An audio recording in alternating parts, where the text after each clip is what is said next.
વિસનગર ગુજરાત બાર કાઉન્સિલની પ્રતિષ્ઠિત ચૂંટણીને લઈને આજે સમગ્ર રાજ્ય સહિત વિસનગરમાં પણ ભારે ઉત્સાહ જોવા મળ્યો હતો।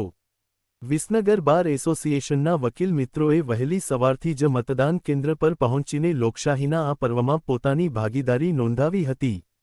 વિસનગર બાર એસોસિએશનના એડવોકેટ અને નોટરી પટેલ કમલેશકુમાર અંબાલાલએ ચૂંટણીની વિગતો આપતા જણાવ્યું હતું કે ગુજરાત બાર કાઉન્સિલની આ ચૂંટણીમાં કુલ 99 ઉમેદવારોએ પોતાની ઉમેદવારી નોંધાવી છે।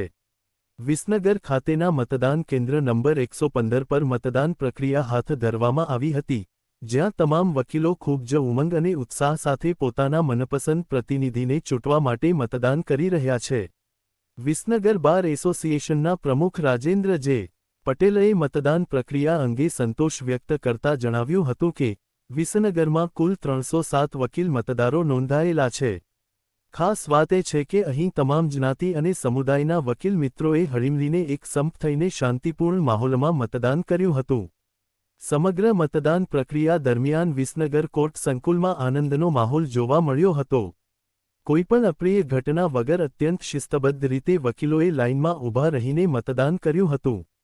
બાર એસોસિએશનના હોદ્દેદારોએ આશા વ્યક્ત કરી હતી કે જે રીતે વિસનગરમાં શાંતિપૂર્ણ મતદાન થયું છે, તેવી જ રીતે સમગ્ર રાજ્યમાં ચૂંટણી પ્રક્રિયા સુમેળભર્યા વાતાવરણમાં સંપન્ન થશે।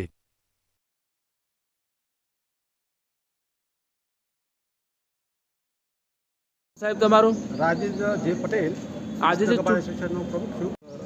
ગુજરાત બાર કાઉન્સિલ ઓફની ચૂંટણી છે, એમાં 99 ઉમેદવારો ભરેલા છે।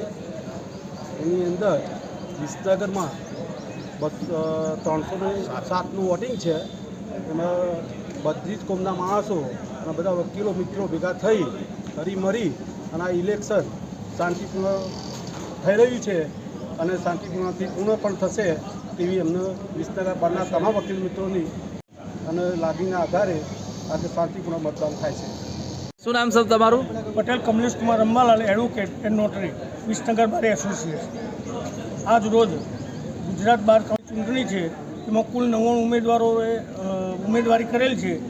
આજ રોજ વિસનગર મતદાન કેન્દ્ર 115 ઉપર જે અમારા વકીલ બાર એસોસિએશનમાં નોંધાયેલા વકીલ મિત્રો ઉમંગથી આનંદથી મતદાન કરી રહ્યા છે અને આજ રોજ વિસનગર ખાતે શાંતિપૂર્ણ મતદાન થઈ રહ્યું છે અને બધા આનંદમાં છે વકીલો। બસ એ ભારત માતા કી જય।